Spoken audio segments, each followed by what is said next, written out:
Erev Tov Rabotai, we're continuing with the Mishna Yomi Masechet Eruvin. We're up to Perek Aleph Mishnah Tet. Today's Mishnah should be Leilu Nishmat Neria ben Svelana Ranbai and Eliyahu ben Burchai Israelov Menuchatam Began Eden. Amen. The Mishnah discusses another type of makeshift partition that may be erected around the camping ground. Makifin Shelosha Chavalim. They may surround the camp with 3 horizontal ropes attached to posts driven into the ground. One rope above the other. As long as there is no gap of 3 tvachim or more between one rope and the next, or between the bottom rope and the ground, which means to say the highest rope must be within 3 tvachim of the middle rope, the middle rope must be within 3 tvachim of the lowest rope, and the lowest rope must be within 3 tvachim of the ground. Now, such a partition is considered to be entirely solid because the gap of less than 3 tvachim between 2 objects is closed. Now, this law is based on the principle of lavud, which literally means joined, which states that a gap of less than 3 tvachim is not considered as a gap at all, but is considered to be filled in. Now, for this reason, even a fence that is almost entirely open is valid if the gaps are narrower than 3 tvachim. Now, when the previous Mishnah disqualified a partition in which the gaps exceed the solid parts, it was referring to gaps that are 3 tvachim wide or more. Shi'ur chavalim ve'ovyan yater al tefach, the thickness of all 3 ropes together. Literally, the words mean the size of the ropes and their thickness must be more than must be more than a tefach.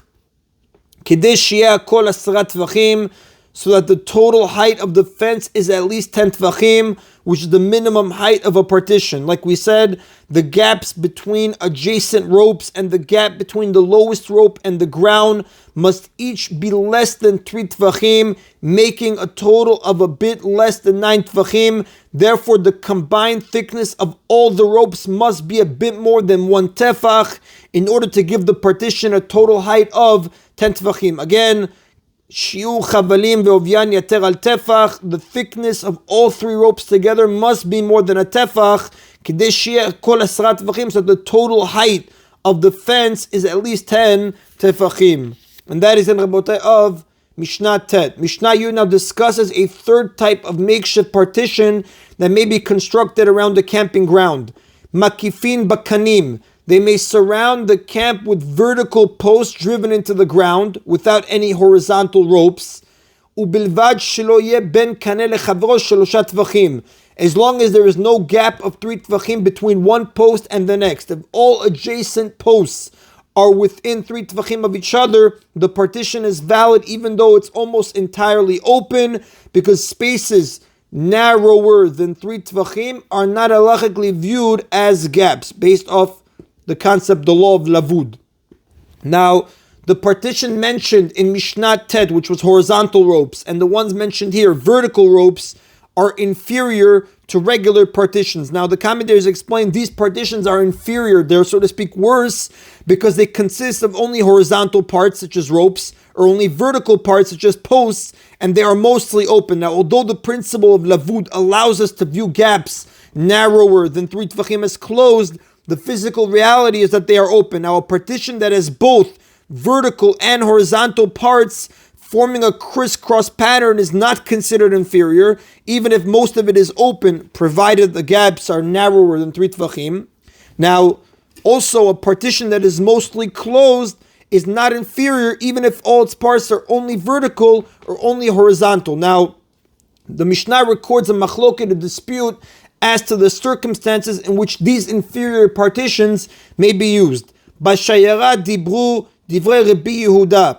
When the rabbis permitted these partitions, they spoke only of a caravan, meaning only a group of at least 3 people traveling together may use such partitions, but 1 or 2 people may not. And these are the words of Rabbi Yehuda. And the commentators explain, according to Rabbi Yehuda, since a group of 3 people requires more space than 1 or 2, and their partitions must be longer, Rabbi Yehuda allows them to use inferior partitions which are easier to erect. But the sages say, Lo dibur b'shayara ela bahoveh. They mention the caravan because that's the most common circumstance, and really the sages hold even a lone traveler may use these inferior partitions. And the reason the rabbis mentioned the caravan of 3 travelers is only because they are more likely to erect partitions of this type. Now, even the sages permit inferior partitions only in the case of 1 or 2 travelers. Since it's very difficult for travelers to build regular partitions when camping in a desolate area, they may rely on inferior ones. However, even the sages agree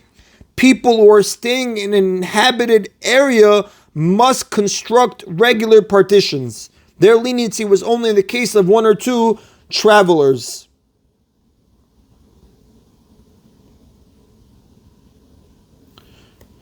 And Mishnah continues now with 2 more opinions. Kol mechitza shena shel sheti v'shel erev enah mechitza. Any partition that does not have both vertical and horizontal parts is not a valid partition unless the commentaries say a partition consists of both vertical elements such as posts and horizontal elements such as ropes. It is invalid even for a caravan. Divrei Rabbi Yossi bar Rabbi Yehuda. These are the words of Rabbi Yossi, the son of Rabbi Yehuda. And again, the commentators explain a partition that has vertical parts and horizontal parts is not considered inferior even if it's mostly open. Now, Rabbi Yossi, son of Rabbi Yehuda, rules more stringently than his father. Whereas Rabbi Yehuda permitted an inferior partition for a caravan, Rabbi Yossi forbids it in all circumstances. V'chachamim omrim, but the sages say, echad mishnei dvarim. Either one of these two things suffices, meaning it may have either vertical or horizontal parts. There is no need for both. And the Rav says these sages permit the use of an inferior partition for anyone, even a person who was not traveling. So to summarize, the Art School Seder gives us a nice summary. These are the 4 opinions quoted in the Mishnah in increasing order of stringency. A, the second group of sages rule that inferior partitions are completely valid in all circumstances.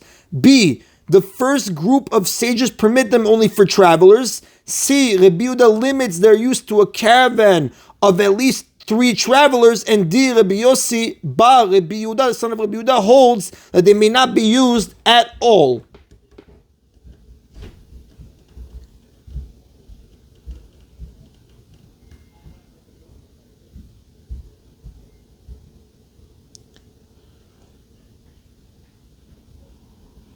And the Rav said, Hilchata kivatay, the Halacha follows the Rabbanan Batrai. The Halacha follows the later sages who said, Echad mishnei dvarim, either or suffices, meaning either vertical or horizontal suffice. Ben yachid, ben lerabim, whether it's for an individual, whether it's for multiple people.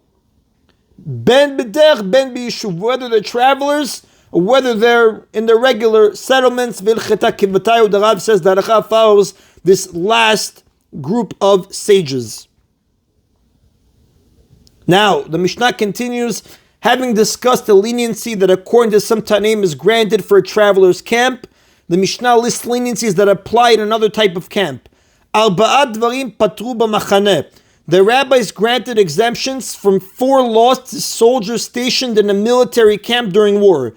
Mivi'in etzim mikol makom. They may bring wood from anywhere, and it's not considered theft, which the Rav says they may take wood even after the owner has cut it down and made it into bundles.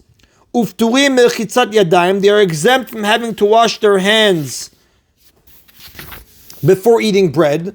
Umidimai. They're exempt from the obligation of, they're exempt from the prohibition, of eating demai. Now, demai is produce obtained from an unlearned person in Amaretz. Now, it might be tevel. Tevel is produce from which terumar maaser has not been separated. Why? Because some Amaretz are not separated maaser. So to prevent people from eating tevel, which is a biblical transgression, the rabbis decreed that one must remove maaser from demai before eating it. However, the rabbis did not apply this decree in a military camp, because under biblical law, demai is permitted in any event, because most Amaretz do separate maaser from their produce. And finally, Alayev, the rabbis exempted them from the obligation to make an eruv, to allow carrying from one tent to another, which the commentaries explain If several houses open into a common courtyard, it is rabbinically forbidden on Shabbat to carry from the courtyard into any of the houses or from any of the houses into the courtyard or 4 amot in the courtyard unless the owners of all the houses